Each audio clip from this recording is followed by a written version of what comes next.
private client consultancy focused on crafting a deeper connection between wealth and wellness. We aim to inspire and educate women to take control of their financial future.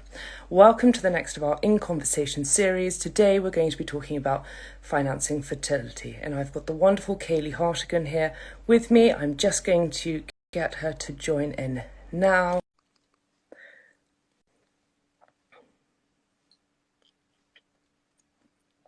Let's see if this works. It's always a little bit slow, but here we go. Hello. Hi, Kayleigh. How are you?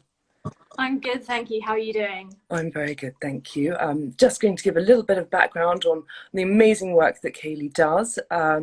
So this is Kayleigh Hartigan. She's the founder of the people-powered health platform Fertility Mapper. It's set to revolutionize the sector. Fertility Mapper connects its pool of users to each other in a bid to make fertility health more transparent. And she aims to change people's experience from cold and transactional to supportive and human-led. And as I mentioned before, what we're discussing specifically today is the financing element of fertility, which is a significant cost if you're not eligible for NHS funding in the UK. And there's a big area, again, that we're going to be covering on the cost transparency. So, Kayleigh, I don't know if you want to give a little bit of your background and what your motivation was to set up Fertility Mapper. Yeah, I'm very happy to. So I guess I want to describe myself as a bit of a healthcare geek. I've worked in healthcare for 16 years and in different roles in the NHS and the WHO, but also I spent quite a bit of time working in private equity advisory, working on healthcare transactions.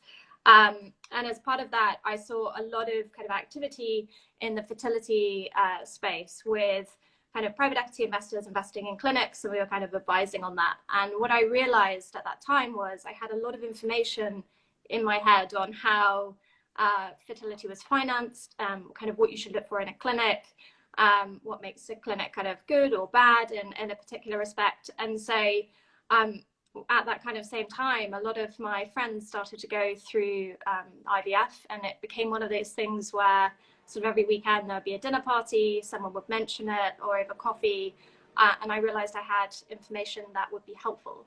And so that's really kind of the genesis and why I came to set up the business. Yeah, and I think that's so important as well, is that a lot of these discussions, which are sort of taboo or a little bit awkward or you don't really know where to go to, happen over the dinner table as well. And I think having your friends around you all experiencing the same thing is a real driver for you to go off and create something that's going to help them, because you've got that first-hand experience and you know what the issues are, and especially from your finance background as well, seeing the way that the structures are created and wanting to make it better is huge.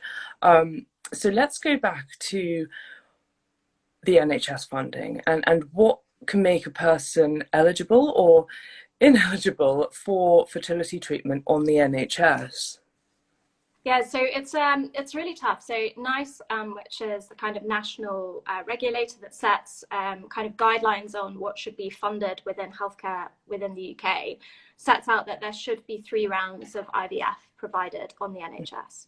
But the actual decision making about what is and is not funded is made at a local level. So whichever area you live in, the services that are provided to you by the NHS in that area are decided by a group that sits in your local area.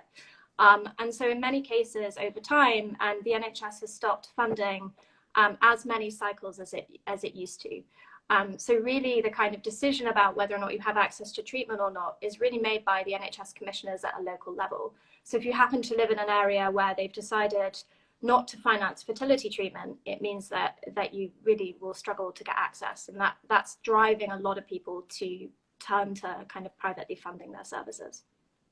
Interesting. And do you know any insight into what their decision making is based on at all when they're, turning people away or allowing them to go with that treatment, with this postcode lottery almost? Yeah, so it really depends. Ultimately, those decision makers in the local level are making decisions about what to finance across everything. And in many cases, it's decided that within quite difficult budgets, where they have to finance many, many different things for their local population, that fertility is perhaps more of a discretionary service that compared to some of the other things they have to finance. So in the end, it really just comes down to budgets and trade-offs on decision making about what they do and they do not finance, or what they can and cannot finance depending on their budget. That's really interesting. And I think going back to the IVF treatment as well, do you have any of the statistics on there about, you know, how many people are having to pay and fund this for themselves that, you know, aren't able to access the NHS services? Yeah, absolutely. So that's around 69,000 rounds of IVF a year. That's kind of 2019 data. Obviously, there's been some strange times over the last 2 years, which has caused kind of a drop in fertility, and we're actually seeing a massive increase now in people seeking services as we come off the back of the pandemic. But of those 69,000, 75% are self-financed. So it's a majority private market now in the UK. Wow. And how many, do you know roughly how many rounds it takes on average and actually to conceive? And yeah, so at a population level, it's an unhelpful number. It's 2.5. Obviously, you don't have 2.5 rounds of IVF as a person, but most people will need at least 2 rounds of IVF, or will go through at least 2 rounds of IVF. How much is a round? Well, this is a great great question. So it really depends on 2 things. So 1, you as a person, and 2, the clinic that you decide to go to. So on average, you'll spend, let's say, £5,000 on a cycle, on the IVF treatment itself. However, before you get to the IVF treatment, there's a whole series of kind of consultations and tests that you might do, which can add up to £600-700, again, depending on the clinic and the types of tests you might need. Then in addition, you have to pay for medication. So whilst the IVF course or treatment includes, say, your doctor's time and the use of the consultation room, it doesn't include the medication. And the medication can be, again, ranging from person to person, but on average around £1,000 a go. And then once you've been through the IVF treatment, there's quite a lot of other things that need to happen. So kind of potential follow-on consultations. And also, if you're successful and produce a number of healthy embryos, you may decide to freeze those for future use. So there's the cost of freezing, and then obviously the cost of storing those eggs or embryos, which is around £350 a year. So the answer is not an easy one, but I think there's kind of 3 core phases: so the investigation phase, the treatment phase, and then after treatment, what you need to kind of consider in terms of ongoing costs. Yeah, and I think that that's something as well. If anybody's embarking on this journey, there's no certainties in terms of, you know, the success rate, and also for your finances. As you're showing, it's sort of it really opens up, and it's being committed to that process, but also being aware, because as we've touched on, the prices can vary across the UK to get this treatment. Do you know why or how, or have you got any sort of information on where that spectrum is? Yeah, so it typically varies across the UK, but also from clinic to clinic. So most clinics will price a kind of core package of services, and the key bit that causes the variation is outside of that core package. So within the core package of services, so the IVF package or the egg freezing package, that IVF package can range from anywhere from kind of 3,500 up to 6,000 just for that IVF package. And then outside of that, all of the individual units of activity, so every scan you do, every medication you take, also has a cost associated with it. And that really drives quite a big variation. If you're at a clinic that likes to do lots of additional scans, then you pay for every single scan. And so every ultrasound might cost you around £250. So if you have an ultrasound every day, you're spending quite a lot more money. And so the variation sort of sits in the initial base pricing of the clinic, but also the approach to your treatment, so how many scans or blood tests they decide to do, but then also in terms of your underlying biology, so how you might respond to your fertility medication that's very different to how I might respond to it, and therefore how much medication we need between you and I will be very different, and therefore the costs are also very different. And I guess as well, as soon as you go into a clinic like this, it's something that you don't know yourself. You're trusting these specialists to provide you with the best service possible, but it's you don't know what's essential and what's an add-on. Yeah, so I think there's a really interesting thing when you come to fertility treatment, be that egg freezing or IVF, where if you're kind of living in the UK, you're used to accessing the NHS. You never think about costs. So you don't think how much it costs when you go to your GP, because you don't have to. It's free at the point of need, and your needs are kind of ideally met. And so when you go into kind of fertility treatment, you suddenly move from being a patient to a consumer. But because it's healthcare, because it's so invasive and so personal, people often just sort of approach it thinking about it from the healthcare lens and the outcome they're hoping to get, which is a child, but they're not thinking right on day one necessarily about the costs and how they're structured. So there's a sort of transition as people that we need to make when we decide to access services, that we have to realize that we're also consumers, and it's really important to protect our financial health and well-being, as well as also thinking about all of the emotional and physical elements that come with fertility treatment. Yeah. So it's a really, and it's really knowing what your cap is, your affordability cap, I suppose, when you go into it and say, we will try it up until this limit, and that's the limit, because you've got all of these underlying emotions as well. What tends to happen is people then want to throw more money at an issue to try and fix it, and that's possibly what some of these clinics are aware of.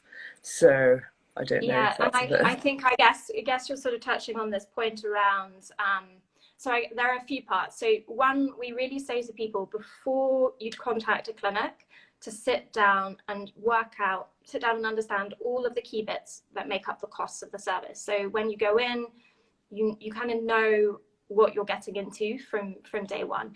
And the clinic, if they're a good clinic, and we talk a lot about the difference between cost, like actual cost, and cost transparency. So because between you and I, the costs will be different because of our biology and where we live and so on. The important thing in your relationship with the clinic is that they're transparent about the costs, so you know and understand what's happening. So you need to first figure out what the costs are, in terms of the key things you need to know. And then if you're working with a good clinic, they'll sit you down and take you through what's happening with the costs. Once you have all that information, once you start the emotional roller coaster, it is then really important, once you are kind of going through that process, and incredibly also difficult to do so, but to maybe put in some checkpoints to take stock on kind of, we've been through one round, how much did we spend? So kind of trying to track what you spent through that process. So then if you look at going through maybe another round, you're aware of where you are at that point, how much you've spent to that point, and therefore what the kind of financial consequences are of that next round. So that's kind of one point. And then the other point is, when you're kind of in the process, there are a number of treatments which are called add-ons, which the HFEA, which is the regulator of the sector, has a rating on. So they have a RAG rating from green to red in terms of the impact of those add-ons on your outcomes. So some of these add-ons have very limited evidence as to whether or not they will improve your chances. And so it's really important to understand what the kind of things are that you're being given or sold, and realize the likely impact of those on your outcomes. Because sort of when you get into it, if people are suggesting something that might improve your chances, but they only improve your chances by 5% or 10%, you kind of have to step back and decide whether or it's not working out the cost benefit of Exactly. these add-ons as well. Yeah. And okay, one thing that I just thought is, so if you have done your treatment with one place, are you then able to do a second round elsewhere, or do you think it's best to stay with the same person? Yeah, that is a great question. And so this is one of the things actually I want to work on. We haven't done it yet, but it's one of the key things I'd really like to do, which is give people their data back so they can own their data and take it between clinics.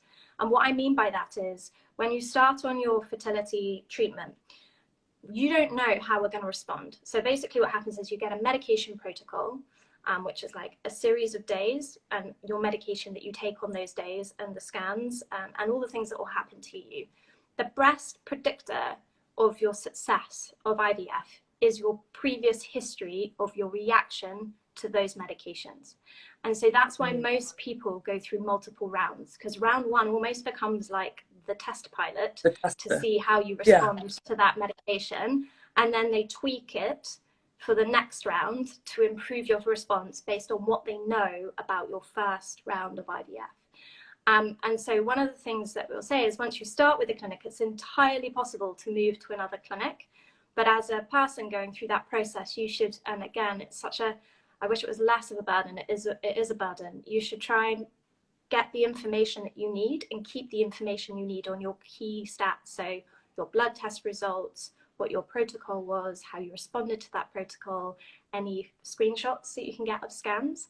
So it means if you decide you want to go to another clinic for your next round of IVF, you can take the information they have, which means that the doctor will have more information when they're crafting your protocol for you. And then you don't have to double up on costs for additional blood tests or anything like that as well, because again, it's the not knowing, you know, what should I be doing with this clinic and what's already been done. And if you go in and they're like, right, we need to start from scratch, it's like, whoa, this isn't necessary and this is an additional cost that's not beneficial. And if you're having fertility treatment in the UK, it's a highly regulated environment clinically. So if you've had blood tests done at a clinic to understand your kind of basic blood rates, you should be able to take that to another clinic, knowing that they've been done at a UK accredited, regulated clinic, so that there shouldn't be necessarily a need, unless the doctor obviously feels so for a particular reason, to rerun all of those same tests again. Yeah, definitely. And when you're talking about these add-ons, I don't know if there's anything specific that is worth pointing out. What I mean, there could be. What I would suggest, though, just to make sure that everyone has the right information, is that they go to the regulator HFEA's website. And the reason is there's a series of add-ons there, and they have all of the evidence, which is done through kind of different trials, and that is your kind of best, safest place to go and get information on these add-ons, because there's quite a lot of information on forums, on Facebook, in lots of different places, and I would just say definitely go there. They're the ones that are in the know. Definitely. And can you explain a little bit more about what your audience and your community get on Fertility Mapper, how that's helping to, you know, demystify this quite complex area? Yeah, absolutely. So there is quite a lot of information and content online about going through fertility treatment. And so rather than adding to the overwhelm, and we've already talked about all the different things you kind of need to know, there's a lot going on. We very much start with helping people pick a clinic. That's our objective. At the moment, what happens is typically people realize they need want to go through IVF. There's over 1,000 people starting a cycle this week, every single week of the year. So there's a lot of people trying to find out what clinics for them. And some people have kind of friends who they feel they can talk about it, you know, in real life. Other people kind of look online to communities. What we've tried to do is kind of democratize access to the information you need to pick a clinic. So we do two things. One, we have guides on what you should look for in a clinic. And we also have guides on costs and how they break down. So for anybody here who didn't catch the vast amounts of information that we've just discussed, there's a place where it's sort of written down and you can take some time to read it. So that's one thing we do. And then the other thing we do is we host information or reviews on clinics. So we've talked a lot about costs, which we provide on our website, broken down by clinic. But the other thing that's really important is the cost will vary between clinic, and you should pick the cost that's in the clinic that fits within your budget. But the key thing is experience, because you're about to embark on many, many, many weeks, sometimes for some people, many years of a relationship with a clinic who know pretty much everything about you, and you spend a lot of time with them. So finding a clinic that is a good partner for you through this journey is a really important point. So we're currently hosting reviews of women who have been through fertility services at particular clinics, and they provide feedback around kind of 4 core metrics. So one is the point we talked about, which is cost transparency. So was the clinic upfront about all the costs through the process? The other is around communication. So could you get hold of your clinic when you needed to speak to them? Was there an out of hours number, etc.? The third one is around the seamless experience. So did your scan end up on the right day before your consultation? Was your medication delivered on the right day before your treatment started, and so on? And then the final one, which is the really important one, which to talk about kind of care and respect. So how the clinic made you feel. And for us, these 4 kind of core areas of what women have told us is really important to them when we're picking a clinic. So if you go to Fertility Mapper, you'll be able to find reviews. And we're asking anyone that's been through IVF or egg freezing in the UK to leave their review to help women who are also on this journey. Yeah, really, really helpful. And I think that that bedside manner is something that is so overlooked, but is so crucial to the whole experience, because it is incredibly emotional and just, yeah, as you say, it's an evasive experience. And having somebody who's alongside you through that journey as a professional, but also, you know, as your almost nurse and your guide is crucial to helping you navigate it. And then, oh, one other point as well. So I know we spoke a lot on IVF, but with egg freezing, are you able to give a rough outline on sort of the process and the costs of that separate? Yeah, of course. So this is for me a kind of bit of a pet peeve. So we've seen the rise of kind of egg freezing. There's a big trend at the moment of employers like Google funding egg freezing for women, which I think is brilliant in terms of reducing the cost for people who want to go through it. The thing that you don't read about is it's a very invasive process. So it's exactly the same as going through IVF. The difference is that they just don't they don't fertilize them and put them back. So the kind of big, like difficult physical bit of IVF is taking the eggs out in the first place. And so the actual costs of egg freezing are really, really very similar to the costs of IVF, because you've still got to pay sort of £1,000 for the medication. You've got an egg freezing package rather than an IVF package, but you know that's still around £3,000-4,000 in terms of basic costs, and you still have to go through all of those initial treatments.